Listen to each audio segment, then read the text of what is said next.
Miss Blair,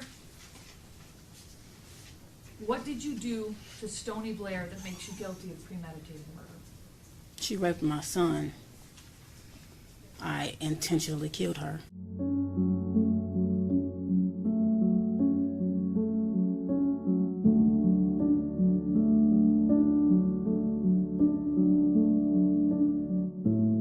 What's good, guys? Welcome back to the channel. Welcome to Crime Stories Sunday. I know you're probably wondering, yes, I am sick. No, I do not have no virus. But I could not do a video because I've been on this consistency path and I'm developing a no excuses path as well, because these videos should have been done anyway during the week, but work got super crazy. And if you're a full-time worker, you understand, while trying to build a brand. So I couldn't let you guys down, because at the end of the day, you know, we just got to do what we got to do. So my voice sounds a little crazy. It's because I'm still getting over this cold that I got.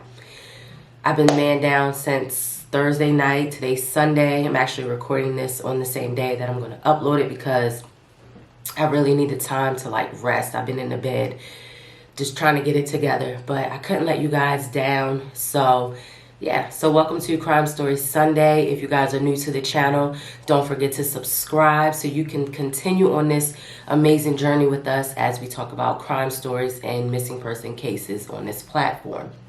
So I'm going to be talking about 35-year-old Mitchelle Blair. You guys probably heard this story before. This happened in the Detroit, Michigan area. And this story really like hit me to the core, because when I first found out about this story, I was just like, how could a mother do such acts to her children? And you probably know this case by it being called Freezer Mom, because she put her two children into a freezer and she killed them kind of like a year apart from what many of the articles have stated previously about her. And we're just going to talk about her case and then kind of just run down of like where her still living children are. Now, we all know being a parent is hard.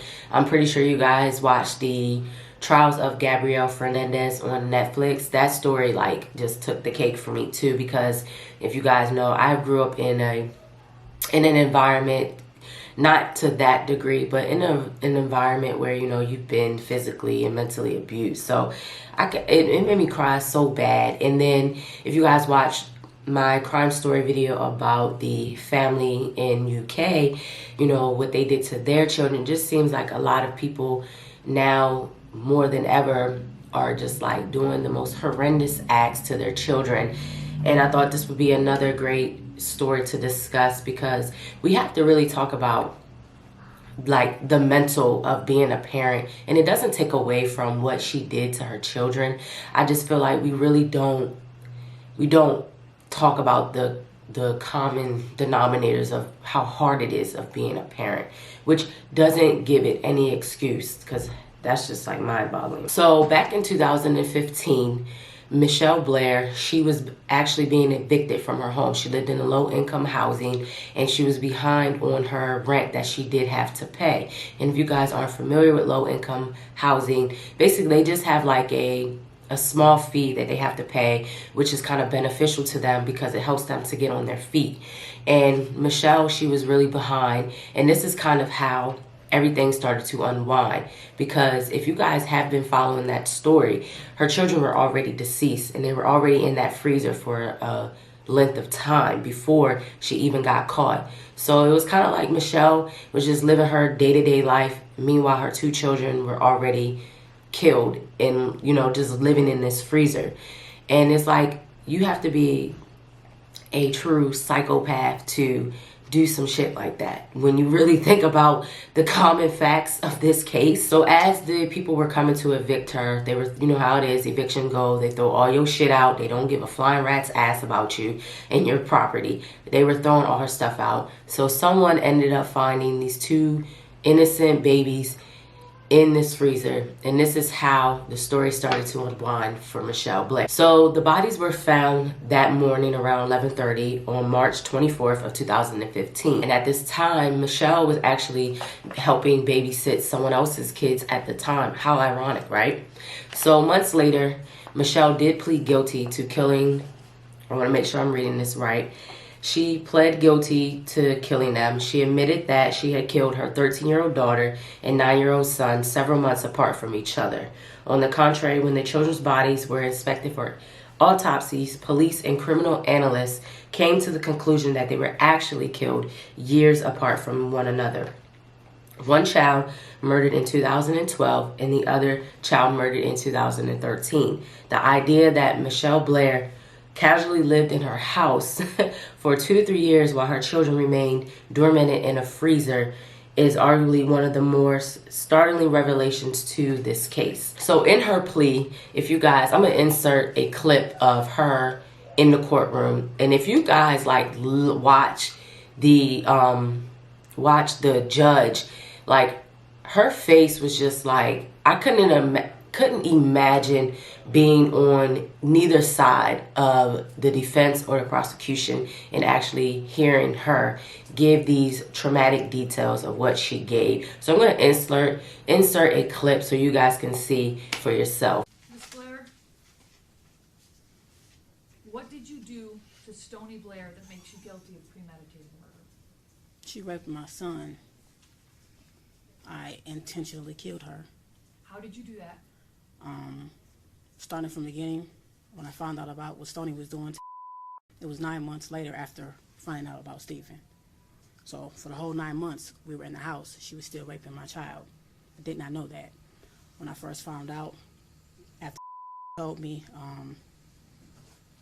I took a minute because I was not understanding, that she did that to him. But I repeatedly punched her. On many occasions, my son, I told him to tell me every single thing she did to him. So as he was telling me more and more things that she did. I assaulted her every time. So as you guys listen, she killed Stony first because Stony, it was alleged to believe that Stony was sexually assaulting the younger sibling. So in her mind, she just went full throttle on Stony. And she states that out of the two, she didn't mean to kill the younger one. But what's crazy is she took a grocery bag, she suffocated this poor girl, and she just basically beat the living crap out of this girl. And then what's even more sad, she made the older sibling, who was 17 at the time, help her put her body in a freezer. And then a year after that, this is when she killed Stephen. She killed Stephen because the younger son also claimed that Stephen was actually doing things to him as well. And she begins in the court case, she begins to say, when she was talking to the judge, how they would both do nasty things, like take a pad and wipe the blood on the younger brother's face and just do all types of nasty things to this younger sibling. And in her defenses, she was molested. She, meaning Mitchelle, was also molested as a kid, and her mother basically wiped it under the bridge. But it's although she went through something traumatic as well, it doesn't mean you have to kill your own children because your mother didn't believe you. If anything, it should make you want to get to the root of the situation a little bit more versus, brushing it under and then just killing your children because of a claim or accusation. And as I was reading, when she was saying, when she told her mother basically was like, well, it's over with. What you want me to do? And now I can understand her mental, but at the same time, it's you're a mom to these kids, and it's just even though we have been through things, it's our duty to get the help as we become older. And that's what I had to learn in my own childhood trauma. It is not our children's duties to make us feel whole. It is our responsibility to do better and to be better. And this was kind of would have been a learning experience for her to really understand the the side of sexual assault and like kind of just like really get to the root of it. And these are children at the end of the day. These are children. Like, they're your flesh and blood. And even though your mother treated you that way, it's like you could have done things a little bit different. You know, maybe sent them to a therapist or, you know, talk to someone. You decided to take the most evilest way out by physically abusing them and killing them, you know, taking a leather belt around Steven's neck and, you know, just doing things. And ironically, Mitchelle, she had no remorse. Like, if you guys watched numerous videos of her, you know, you could see full throttle that she had no remorse in what she did to these children. And she says it over and over again. She would do it again. In most cases, there's always a trail. And so Mitchelle, she had been abusing these children because in the reports, now I want to read, in the reports, she was investigated by the state over suspicions of child abuse in 2002 and 2005, but Blair was only condemned to counseling. And when they brought in her oldest daughter in for questioning after, of course, they found Stoney and Steven, her older sibling explained how her mother would basically beat the living shit out of them with extension cords. And if they did something wrong, she would starve them. So there has been reports of this. And one thing that kind of really blew me is I was reading the aunt knew that she was beating them like this even before Stoney and Steven were killed. And it was like, you didn't do anything to help them.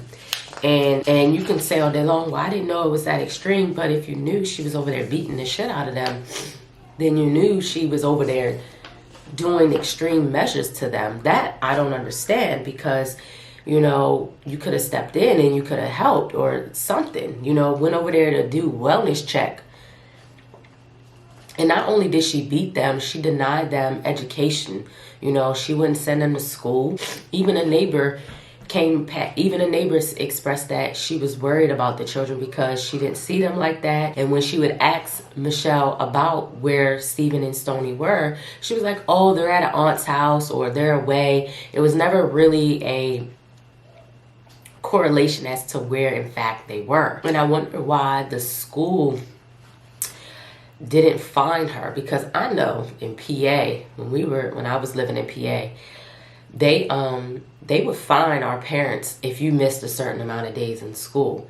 And so I wonder why, you know, the school didn't call law enforcement when it came to the surviving children not attending school, let alone the deceased 2 children. And as I was reading, I read that Mitchelle even called the police to ask anonymously about some tips of what she should do so what she did is she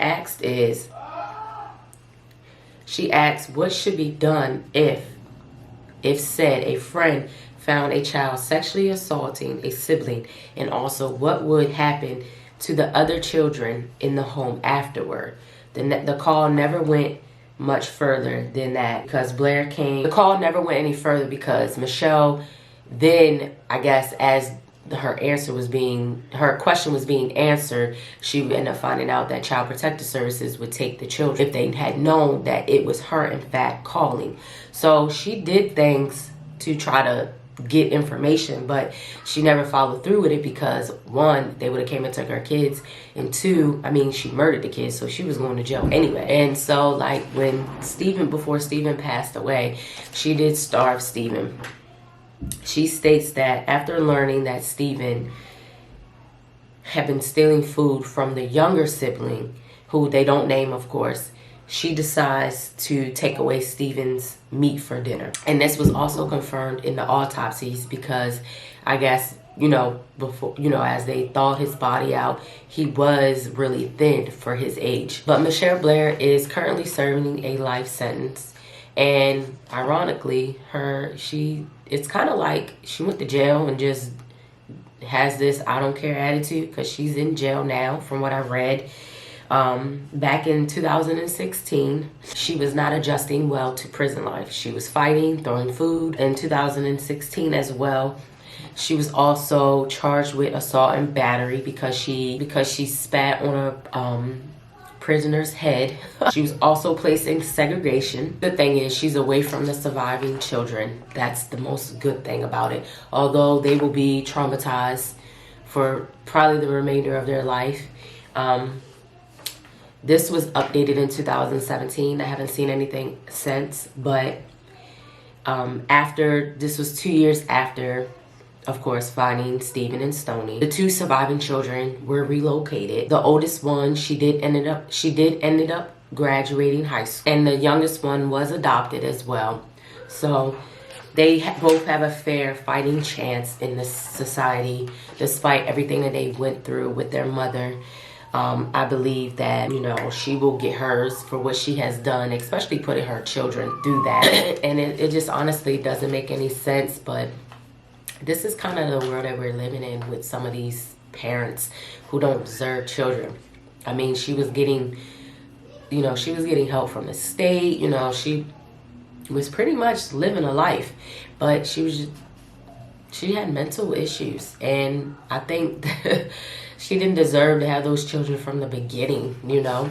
But that's pretty much it, guys. I don't want to keep talking because my nose is kind of stuffy, and I really did want to give you guys a video today. Hopefully tomorrow this is gone and I can like give you guys a better content, but I did want to do a video for you guys today, at least to get up and moving around.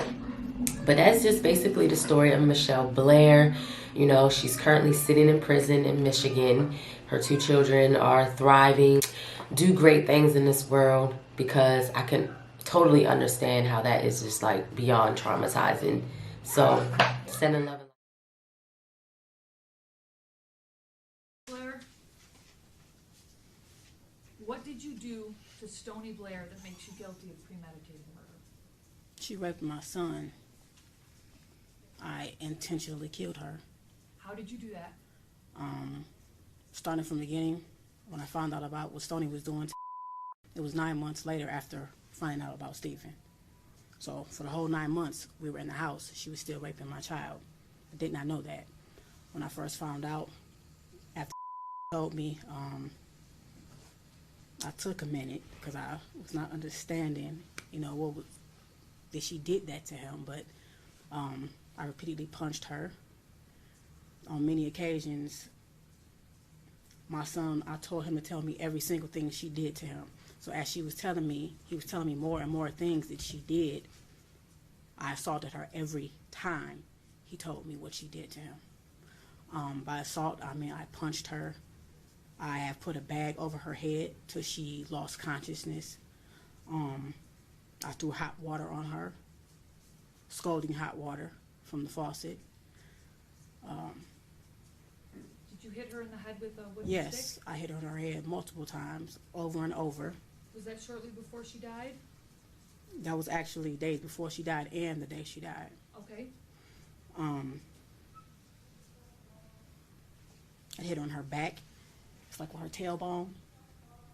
I kicked her.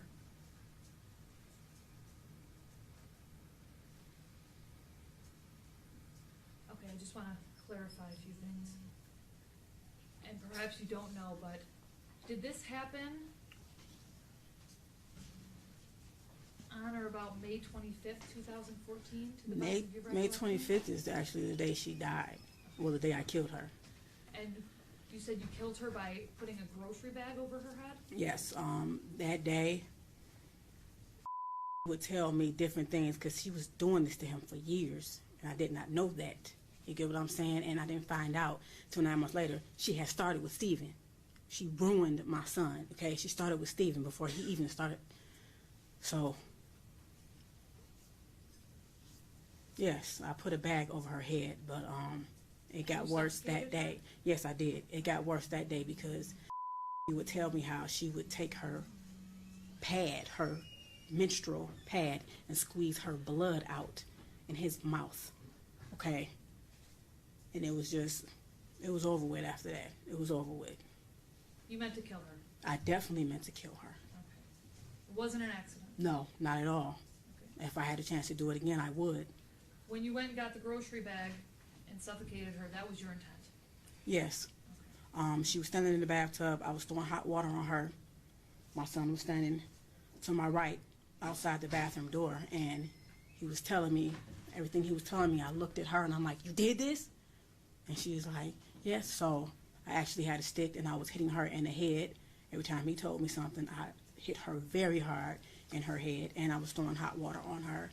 And when I actually took her out of the bathroom, I took her back in her room, and I just kept staring at her, and I said, excuse my language, to him, just like, you know, I'm constantly asking her. She kept saying, I hate him. And I'm like, you hate him? You know? And she admitted to me that she hated Stephen. She hated everybody. And I'm asking her why. She says, because everybody always think so cute. And I'm like, so you brother, because you get what I'm saying. So I meant to. I definitely meant to.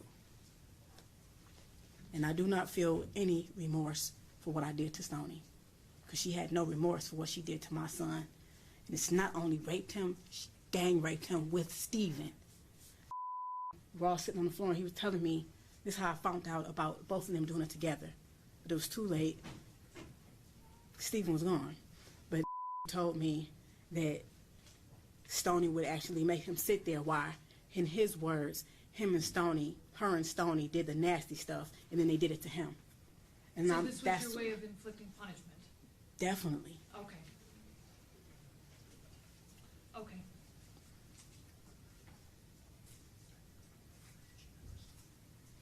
Where did that happen? What? Where did The death? Her actual death? Yes. Not the location of the house. Where did you live at the time? Oh. Is that in the city of Detroit? Yes. Okay. Your Honor, Go ahead. can we ask Ms. Blair if she ever actually saw or witnessed any of these acts with regard to Stoney or Stephen? Okay. Yeah. Did you ever actually see anything of any sexual abuse of any kind between either Stephen and Stoney? I reject her question, but I will answer it, because no one will say that this did not happen, because it actually did. I just want to have a clear record. Because so far, all you've told me was that you just heard it. Did you ever And actually that they see it? admitted it. No, I did Okay. not. You Okay. get what I'm saying? Yeah, no, I But understand. as I went back in my head and thought back to all the many things that was wrong with you over the years, and I'm like, that's what was wrong with you? He'll use the bathroom and say, Mom, my butt hurts when I poop. I don't know. So I started giving him 100% juice to make his stool softer, maybe to help him use the bathroom. That wasn't the problem. It wasn't his stool. It was that he was being raped, okay? My son looked me in my eyes, and he gave me a very detailed account of everything they did. Is not a violent boy. He is a very sweet little boy. So for him to stand there and look at me and say, do it again, he was hurting. You know? Okay. At a certain point, I told him to stop talking. And I said, Stoney, you tell me what did to my son. And I said, if she said anything that's not right, tell me. She started telling me many things. And I also asked her, so why didn't Stephen tell me that when I asked him, did anybody do this to him? Why didn't he tell me that you did it to him? Because Stoney was going upstairs, beating Stephen's ass, threatening him. Basically, at a certain point, after I was hitting Stephen, I didn't want to look at him. I didn't want to look at him, so I told him to go to his room. When it came time to eat, I didn't want to take no food up, so I sent Stoney up because she volunteered, not knowing at that time that Stoney was raping either of them. But every time she went upstairs, I wouldn't have known if she hit him or not, because I had put many bruises on him. So every time she went upstairs, she admitted to me that she was hitting him also, knocking the hell out of him, telling him, you better not tell her nothing. Okay. You get what I'm saying? I understand. When she admitted these things to you, were you always being physical with her? The first time, no. We were sitting there. Okay. She denied it constantly. And I'm like, Stoney, you better tell me the sitting here. He don't know nothing about it. He constantly, you get what I'm saying? Who would admit that? Who would admit that if they did not do it? Okay. All right. Tell me what happened to Stephen. Basically the same thing. Can I ask you a question first? The people standing behind me, this woman who just asked the question, is she trying to make it seem like this did not happen? No. We just have to have a clear record. Okay. Can I have This a is your moment? time to talk. Go Can I have ahead. a moment? All we're trying to do is just make sure that the record is clear. Okay. And so, don't worry about them behind you. Just deal with the judge and what she asks you. I mean, right now, Thank you, ma'am, Your this is just you choosing to plead guilty. The people do not have any sort of plea agreement. Yeah, because with you know, at it's all. like I'm willing to take a polygraph test. It's like, because I understand people don't want to hear me, period, but I'm willing to I'm take here. it on I'm listening to everything. you. Tell me what happened to Stephen. I came home one day, my daughter, my oldest, met me at the door, and she's like, Mom, come see what he's doing with his dials. And I'm like, what is he doing? He was making one dial, his little wrestle man, hump on top of the other. No, I'm like, why was you doing that? I said, anybody ever do this to you? He said, no. I said, then why are you doing that? And he said, yes, Stephen did. And I was like, so this is the first I'm hearing about that, period. This was 9 months before Stoney. Okay, Stoney wasn't downstairs, and she was always in the background. I wish to God I had questioned everybody together, but I didn't. Would you But say this was around August 30th, 2012? no, this was before August 30th. August 30th is when he died. Okay. This was When- maybe a week and a half. Before he died? Yes. Okay. So that, telling you that set off some action? Yes, I went that you did upstairs with because Go ahead. Stephen was upstairs in his room, and I went upstairs and I said, Stephen, you said you was humping on him, and then Stephen stood up and he looked at me, and right then I could tell something was wrong in his face because he was just like this. Any normal kid, I know my kid would have been like, what? That's not what he did. He stood up and looked at me like he done lost his mind, okay? And it just, hearing that from him had me up in my head, period. But I asked him, I said, Stephen, tell me the truth. Was you humping on? He said, yes, but that was all. And I said, did you hump on him with your underwear off? He said, no. He yelled out, yes, he did. And I just remember going in the hallway, walking back and forth, like, and I walked back up and I was like, you your brother? You get what I'm saying? You your brother. So I'm looking at them too. I'm looking at them like, what? I can't understand. So I start punching Stephen. You know, I'm like, what the are you doing to him? I just start asking him questions. At this point, it's just spilling out. He's just spilling out. And Mom, and he's doing like this, and he do this thing almost every night. He tell me how he was, the reason I put bags over Stephen's head is because I thought he in the bed. My son was never a bedwetter. Didn't know it was Stephen waking up every morning, pissing on like he was a damn piece of okay? They had bunk beds. Stephen would get out the bed in the middle of the night. You would rape him in his own bed. You would pee on him instead of going to the bathroom.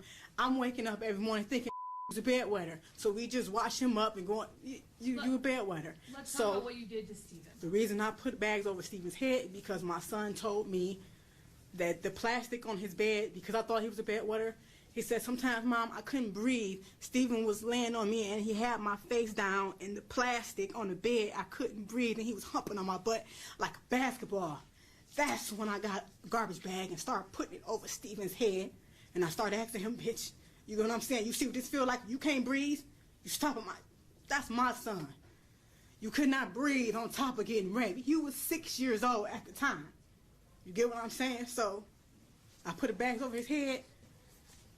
He lost consciousness. I did that a couple times. He tell me that would be face down. He had stuff around his neck. So I grabbed Stephen, I grabbed a belt, and I put a belt around his neck, and I lifted him up like, do you like how this feels, being choked with a belt? So I dropped him. I held him up until he lost consciousness as well. You were intending to... No, I did not intend to kill Stephen. No, but I'm not... Listen to my question. You were intending to inflict serious physical harm, but not kill him. Definitely. Okay. Did you also punch him? Yes, I did. Multiple also kick times. him? Yes, I did. You talked about choking him. Did you also burn him? Yes, I did. Okay, how did you do that? Hot water, scalding hot water. In our bathroom, the hot water gets extremely hot. So, his private area, I stood him in the bathtub naked. You my son with your, you know? So yes, I threw hot water in his genital area multiple times. multiple times. Every time Stephen peed in my son's eyes. He put his in his ears, his nose. He peed. Even told me one time, Mom, and in my eyes it was gooey, but it wasn't pee. And then right then it was like, I didn't even know a 9-year-old could ejaculate. You get what I'm saying? So not only did you do that, you did it in my son's eyes. So my son had to go through all this shit. So yes, I threw hot water on him repeatedly. Did that make him burn? Yes, it did. His skin came off. Did you His also skin make came him off. drink Windex? Yes, I did, because told me in the middle of the night he had took him in the basement and he made him drink the blue stuff from under the sink. And I'm like, what blue stuff? So I walked downstairs. He showed me what I said. You made drink Windex. And then I went back to like years before, and I'm like, is this what was wrong with him? I thought he had the stomach flu, where you vomit and have diarrhea. You get what, at the same time? At that time, this is what was going around. A lot of people had it, so this is what I thought he had. He didn't. Stephen made him drink Windex. So yes, I made that boy drink Windex. Okay, I'm just trying to clarify the record. Okay, again, you knew you were seriously harming him, but you didn't intend to murder him. No. Okay. But your actions ultimately caused his death. Yes, they did. Okay. Were you Stephen's mother? Yes. Okay. He was in your custody? I don't claim him as my son now, and I do not claim Stoney as my daughter. I have 2 children. That's it. Stephen and time he Stoney died? are demons. Period. Listen to my question. At the time he died, he was in your custody or care? Yes. Okay. How old was he? Stephen was 9.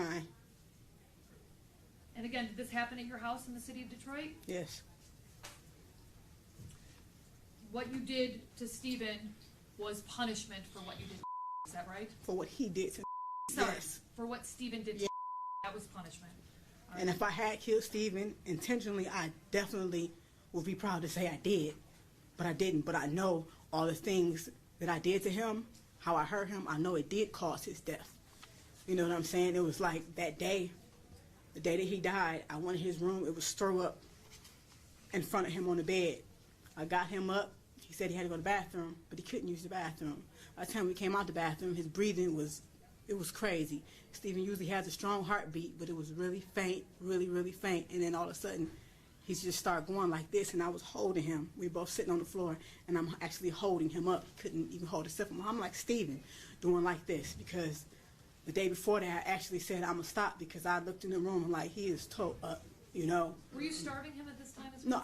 No, I never starved him, and that's another thing that they're not understanding. He may have lost weight, but because they had their hands and they controlled him in every type of way, down to food. They would take his meat, basically. We didn't always eat together. I thought him and Stephen was very close, so Stephen would manipulate me. Mom, can we up in our room? I'm like, yeah, go ahead. I'm thinking that's his best friend, that's his brother. That's how he made it seem. But that's a lie. He kept up under his wing on purpose. Man, I never wanted to be around Stephen, and I don't know how I didn't see that. So they would take his food. It would actually only let him eat his vegetables. So yes, when I fed Stephen, he only got vegetables and like healthy things, and it was minimal, like oatmeal and things like that. He did not get meat.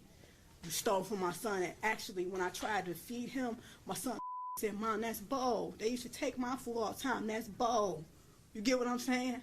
So yes. Now Stoney, I did starve her. I did.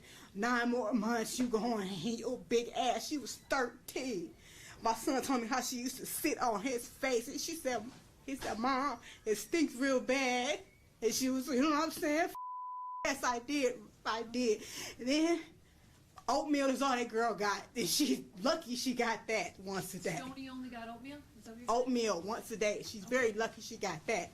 And I used to have to hide the fact that I was giving her oatmeal for because he didn't want me to feed her, and he had every right to feel that way. Hold on, Miss Blair, can we get Kleenex over here? No, I'm good.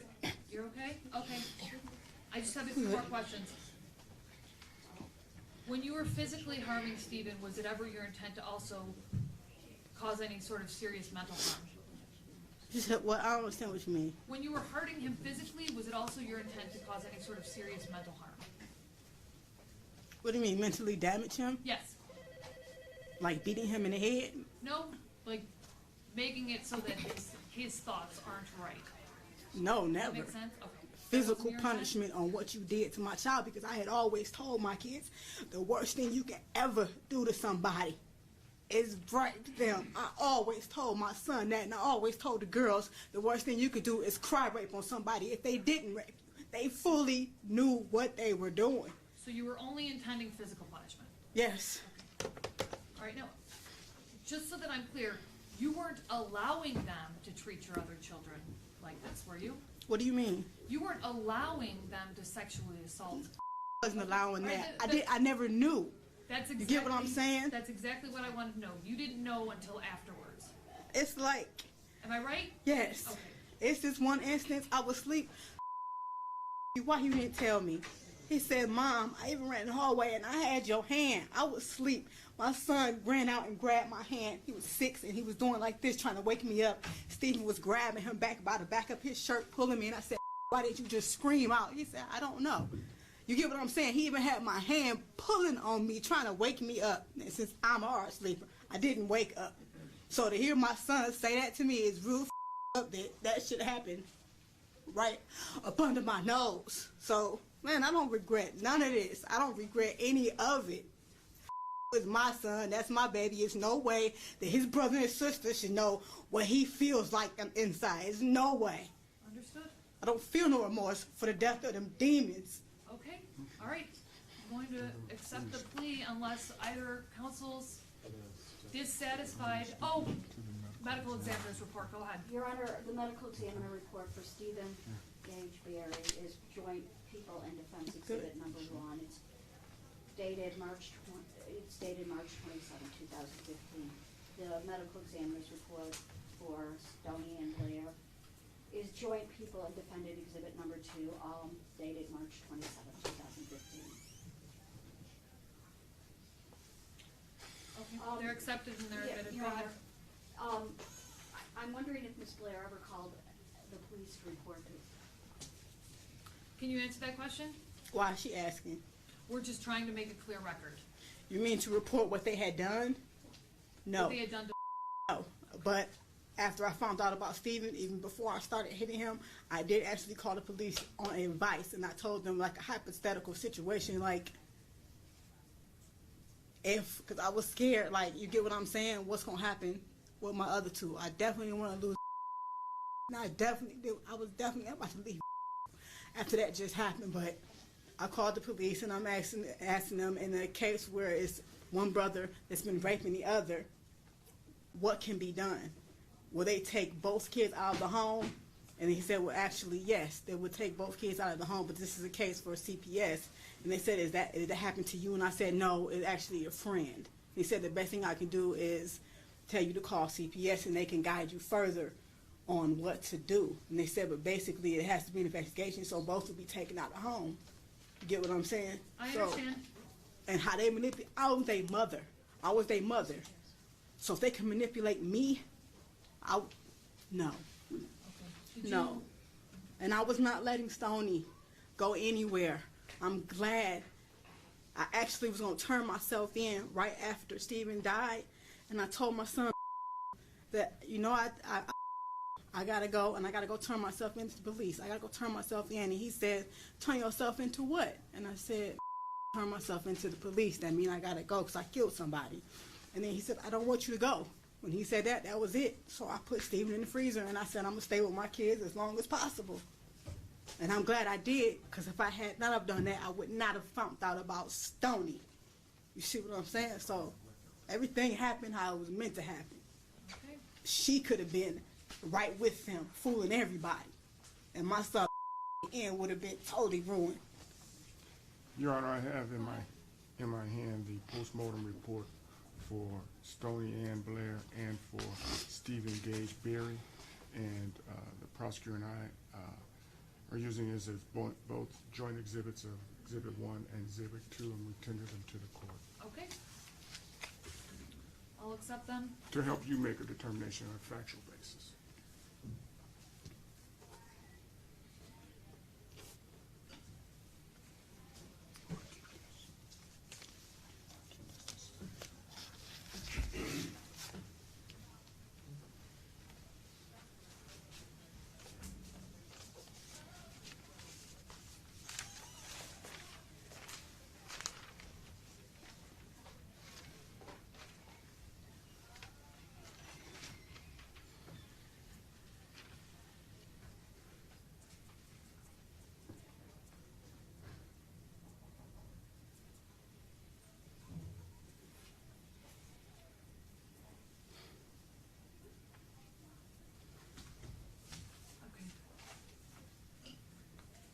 medical examiner's reports have been accepted as 1 and 2, and they are consistent with the testimony that was just provided by Ms. Blair. I believe there's a sufficient factual basis to accept the plea at this point. Counsel, are either counsel aware of any promises, threats, or inducements that were not disclosed on this record? The people are not. Defense is not, Your Honor. Are counsel satisfied that the court has complied with the court rules? The people are. Defense is. Okay. I'll accept the plea. We have, I'll accept the plea as knowing, accurate, and voluntary. And we have a sentencing date. In this case, it would be 2 weeks from today, which takes us to July 13th. Is that good for you, Mr. Harris? I have a question about that. I'm still in the middle of a family trial, and I go tomorrow. It's supposed to be for closing, and the 27th for best interest. So will that interfere with that? Nope, this is separate proceeding. 13th is fine, Your Honor. Go ahead. It's not gonna work for us. Is it possible to do it on I'm here every on a day. Friday, the 17th, possibly? Is that good for you, Mr. That'd be Harris? fine, Your Honor. Okay. Friday, July 17th. You can step back, Ms. Blair. Coming back.